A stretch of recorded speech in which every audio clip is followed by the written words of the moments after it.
হাত অচল, জন্ম থেকেই স্বাভাবিকভাবে লেখা বা দৈনন্দিন কাজ করার সুযোগ পাননি আরিফা খাতুন। তবুও থেমে থাকেননি তিনি। পাই হয়ে উঠেছে তার কলম, পাই হয়েছে স্বপ্ন পূরণের একমাত্র ভরসা। অদম্য ইচ্ছাশক্তি আর কঠোর পরিশ্রমে এসএসসি থেকে মাস্টার্স পর্যন্ত পৌঁছে গেছেন তিনি।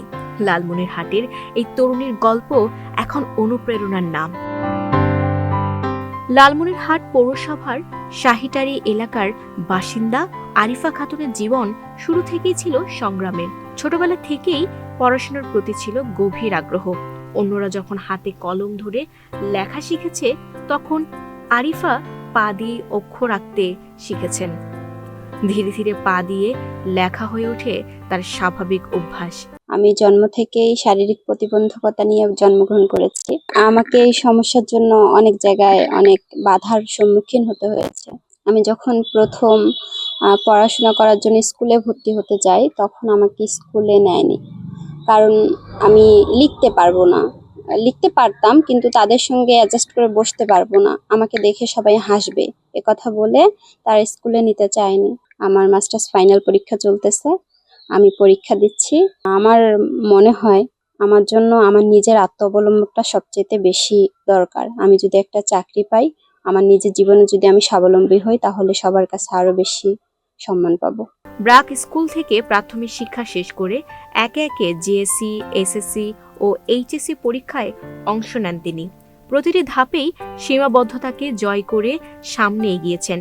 পা দিয়ে লেখা তার হাতের লেখার মতোই সুন্দর ও স্পষ্ট, যা দেখে বিস্মিত হয়েছেন শিক্ষক সহপাঠীরাও। ওই যে দুইটা হাতে অচল, চলতে পারে না।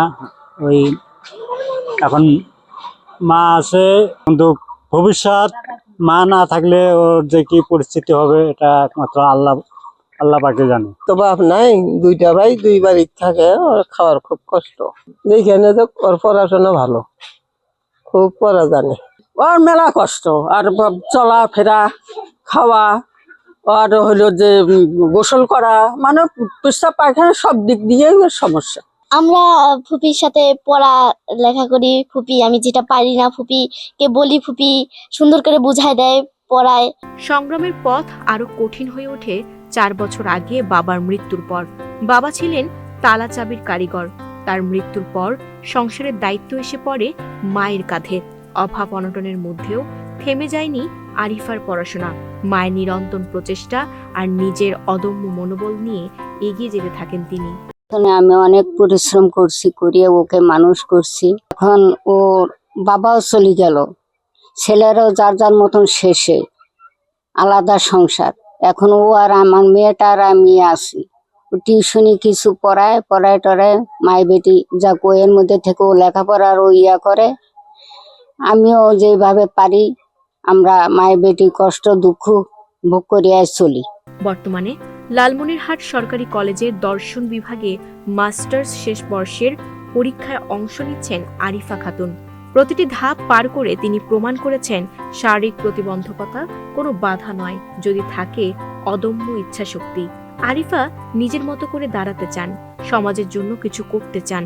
তার এই পথ চলা শুধু ব্যক্তিগত সংগ্রামের গল্প নয়, এটি সাহস, আত্মবিশ্বাস আর স্বপ্ন জয়ের এক মানবিক গল্প। তোর অদম্য স্পৃহা এবং যে একটা বিশ্বাস, আত্মবিশ্বাস, এটাতে সে আরিফা এগিয়ে যাচ্ছে। সে মাস্টার্স পরীক্ষা দিচ্ছে এবং আশা করি যে ওর যে আত্মবিশ্বাস এবং যে স্পৃহা, এটাতে সে সফল হবে।